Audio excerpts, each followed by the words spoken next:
ये आकाशवाणी रायपुर है। छत्तीसगढ़ी समाचार बुलेटिन के संग अभिषेक के जय जोहार। अब सुनो आज के प्रमुख समाचार। देश में दुर्लभ बीमारी के इलाज बर 4 ठन जेनरिक दवाई बने बर चालू हो गए है। प्रधानमंत्री नरेंद्र मोदी हा काली बिहनिया 11 बजे आकाशवाणी ले मन की बात कार्यक्रम में देश विदेश के लोगन मन संग अपन विचार साझा करही। अउ सिख मन के गुरु नानक देव के जन्म उत्सव प्रकाश पर्व के मौका में राजधानी रायपुर समेत प्रदेश के आने आने जगह में शोभा यात्रा निकाले गेस। अब समाचार विस्तार ले। देश में दुर्लभ बीमारी के इलाज बर 4 ठन जेनरिक दवाई बने बर चालू हो गए है। केंद्रीय स्वास्थ्य मंत्रालय हा कही से कि एकर ले दुर्लभ बीमारी ले पीड़ित मरीज मन ला कम दाम में दवाई मिल पाही। 4 दुर्लभ बीमारी टायरोसिनिमिया टाइप 1, गोचर्स रोग, विल्सन्स डिजीज और ड्रॉवेट लेनॉक्स गैस्टॉट सिंड्रोम के दवाई अब बाजार में मिलत है। नीति आयोग के स्वास्थ्य संबंधी सदस्य डॉक्टर वी के पॉल हा नई दिल्ली में कहिन है कि ए बीमारी बर 8 ठन दवाई हवय, जेमा ले अभी 4 ठन बाजार में मिलत है। बाचे 4 हा अनुमति के अगोरा में हवय। ओमन बताइन कि भारतीय विनिर्माता मन हा ए दवाई ला बनावत है। टायरोसिनेमिया टाइप 1 ला पीलिया, बुखार और लीवर कैंसर ले चिन्हे जाथे। एकर इलाज बर निटिसिनॉन औषधि बनाए गए है। उहें गोचर्स रोग के उपचार बर एलिग्लूस्टेट दवाई विकसित करे गए है। ए बीमारी ले रोगी के लीवर ह बाढ़ जाथे और अब्बड़ थकासी लगथे। विल्सन्स डिजीज के कारण आरबीसी हिमोलोसिस हो जाथे। एकर उपचार बर स्वदेशी दवाई ट्राइएंटीन बनाए गए है। एकरे जैसन ड्रॉवेट लेनॉक्स गैस्टॉट सिंड्रोम के इलाज बर कैनाबिडियोल विकसित करे गए है।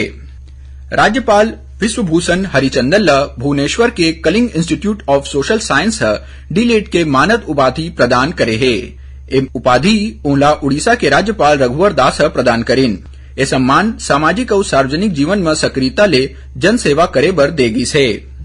प्रधानमंत्री नरेंद्र मोदी हा काली बिहनिया 11 बजे आकाशवाणी ले मन की बात कार्यक्रम में देश विदेश के लोगन मन संग अपन विचार साझा करही। यह मासिक रेडियो कार्यक्रम के 107वां कड़ी होही।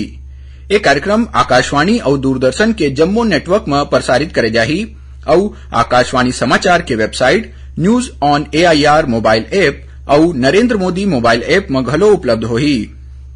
मन की बात कार्यक्रम ला आकाशवाणी समाचार, दूरदर्शन समाचार, प्रधानमंत्री कार्यालय और सूचना तथा प्रसारण मंत्रालय के यूट्यूब चैनल में घलो प्रसारित करे जाही।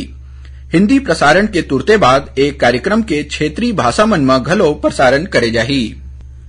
प्रदेश में विधानसभा चुनाव के मतगणना बर 3 दिसंबर के बिहनिया 8 बजे ले वोट के गिनती शुरू होही। एकर बर निर्वाचन आयोग कोती ले सब्बो तैयारी करे जाथे। सब्बो जिला के स्ट्रांग रूम में ईवीएम राखे गए है, जेकर सुरक्षा बर अर्धसैनिक बल और पुलिस के तैनाती करे गए है।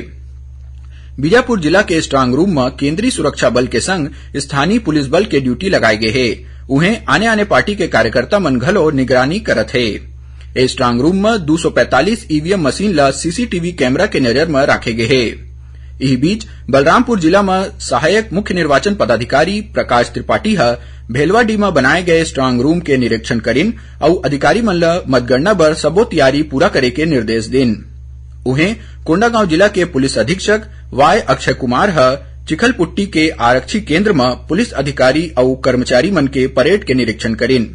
ओमन हा पुलिस अधिकारी मन ला मतगणना के दौरान लोगन मन संग बने समन्वय बना के काम करे के निर्देश दिन। आकाशवाणी रायपुर के प्रादेशिक समाचार एकांश डहर ले प्रस्तुत कार्यक्रम जिले की चिट्ठी के प्रसारण काली संजा 6:05 ले 6:10 तक करे जाही। ये कार्यक्रम ला छत्तीसगढ़ स्थित आकाशवाणी के सब्बो केंद्र एके संग रिले करही। इदारी के अंक में जशपुर जिला के गतिविधि के बारे में जानकारी दे जाही।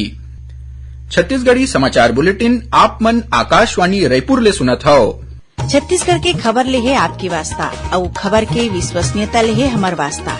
आकाशवाणी समाचार रायपुर के प्रादेशिक समाचार बुलेटिन के संगे संग हमार समसामयिक कार्यक्रम आप रेडियो के संग अपन मोबाइल में घलो सुन सकत हव। आकाशवाणी समाचार फेसबुक, ट्विटर और यूट्यूब में घलो हावय। हमार फेसबुक पेज हरे Chhattisgarh news on AIR, Twitter handle CGAIR news और हमार यूट्यूब चैनल हरे छत्तीसगढ़ AIR न्यूज। तो अब रेडियो के संगे संग आपके मोबाइल के माध्यम ले हम आप तक पहुंचत हन छत्तीसगढ़ के हर खबर पर सुनत रहो आकाशवाणी समाचार। अब आगू बढ़बो बाचे समाचार कोती। यात्री मन के सुविधा बर रेलवे प्रशासन ह गोंदिया बरौनी गोंदिया एक्सप्रेस ला कटनी जबलपुर नैनपुर बालाघाट होके चलाए के निर्णय ले हे। एखर ले पहली ए रेल ला चंदिया रोड स्टेशन में तीसरा रेल लाइन बने के काम के कारण रद्द कर दे गे रहिस। इस बीच जाड़ में कोहरा के कारण उत्तर पूर्व रेलवे जोन में चलने वाला छपरा दुर्ग छपरा सारनाथ एक्सप्रेस ला दिसंबर महीना के कुछ दिन बर रद्द करे गे हे। उहें निजामुद्दीन अंबिकापुर निजामुद्दीन साप्ताहिक स्पेशल एक्सप्रेस ला 5 दिसंबर ले 27 फरवरी तक रद्द रही। उहें टाटानगर नेताजी सुभाष चंद्र बोस इतवारी एक्सप्रेस ला आज रद्द कर दे गे हे। ये ट्रेन हा परन दिन यानी 27 नवंबर के घलो रद्द रही। रायगढ़ जिला के बांधपाली में पाछू कुछ दिन ले 10 ले 12 जंगली हाथी के दल घूमत हे। हाथी दल किसनहा मन के फसल ला नुकसान पहुंचाए हे। वन विभाग मुनादी करा के ग्रामीण मन का हाथी के तीर नहीं जाए के समझाइश दिन है। वन विभाग के संगे संग गांव के मनखे मन घलो हाथी दल ऊपर नजर रखे हे। खैरागढ़ छुई खदान गंडई जिला में होए एक सड़क दुर्घटना में 2 झन मनखे के मौत हो गए। उहें 2 झन आने मन घायल घलो हो गए हे। ये घटना ठेलकाडीह के सिरसाही गांव तीर 2 मोटरसाइकिल के टक्कर ले होइस। हादसा में बीते अउ घायल मनखे मन कोपे गांव के रहिया बताए गए हे। केंद्रीय विद्युत मंत्रालय कोतिले दुर्ग के कुम्हारी में राज्य स्तरीय चित्रकला प्रतियोगिता राखे गिस। ऊर्जा बचाए के विषय ऊपर आधारित चित्रकला प्रतियोगिता में आने स्कूली लइका मन ऊर्जा संरक्षण ऊपर चित्र प्रदर्शित करिन। पुरस्कार वितरण और समापन समारोह के मुख्य अतिथि लोक शिक्षण विभाग के निदेशक सुनील कुमार जैन हरिहिन।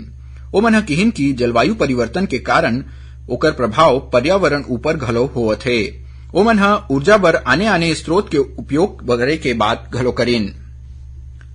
सिख मन के गुरु नानक देव के जन्म उत्सव प्रकाश पर्व के मौका में राजधानी रायपुर समेत आने जगह में शोभा यात्रा निकाले गिस। रायपुर में पंच प्यारे के अगुवई में स्टेशन रोड के गुरुद्वारा रे नगर कीर्तन निकाले गिस, जेखर आने व्यापारी संगठन और आम मनखे मन घलो जगह जगह स्वागत करिन। एकरे जैसन राजनांदगांव जिला में गुरु नानक देव के प्रकाश पर्व में 3 दिनी कार्यक्रम के शुभारंभ नगर कीर्तन और शोभा यात्रा ले होइस। नगर कीर्तन ऊपर पुष्प वर्षा करेगिस। शोभा यात्रा के अगुवई नान घुड़सवार मन करिन। ए मौका में गुरुद्वारा के संगे संग कतकोन ठन जगह में भंडारा घलो राखे गिस। अब सुनाओ मौसम के हाल। प्रदेश में अवैया 24 घंटा में दक्षिण बस्तर के कुछ जगह में थोरकुन वर्षा होए के संभावना है। मौसम विभाग के अनुसार ए द्रोणिका उत्तर दिशा में स्थित है। एकर प्रभाव ले हवा में नमी बाढ़ी, फिर न्यूनतम तापमान में कोनो विशेष परिवर्तन के संभावना नहीं है। अब थोरकुन समाचार सार में। रायपुर पुलिस शहर के आने जगह में चोरी के मामला में 3 झन मनखे ला गिरफ्तार करे है। धमतरी जिला के बोराई पुलिस एक ट्रक ले 80 किलो गांजा पकड़े है। ए मौका में 2 झन आरोपी ला गिरफ्तार करे गे है। जब्त गांजा के अनुमानित कीमत 16 लाख रुपया बताए गए है। और जांजगीर चांपा जिला रोजगार कार्यालय कोतिले युवा मन ला निजी क्षेत्र में रोजगार देवाए के उद्देश्य ले अवैया 30 नवंबर के जिला रोजगार कार्यालय में बिहनिया 11 बजे ले प्लेसमेंट कैंप राखे गए है। आखिर में प्रमुख समाचार एक घाव फेर। देश में दुर्लभ बीमारी के इलाज बर 4 ठन जेनरिक दवाई बने बर चालू हो गए है। प्रधानमंत्री नरेंद्र मोदी काली बिहनिया 11 बजे आकाशवाणी ले मन की बात कार्यक्रम में देश विदेश के लोगन मन संग अपन विचार साझा करही। और सिख मन के गुरु नानक देव के जन्म उत्सव प्रकाश पर्व के मौका में राजधानी रायपुर समेत प्रदेश के आने जगह में शोभा यात्रा निकालेगी। एकरे संग छत्तीसगढ़ी समाचार बुलेटिन इहे सिरावत है। जय जोहार।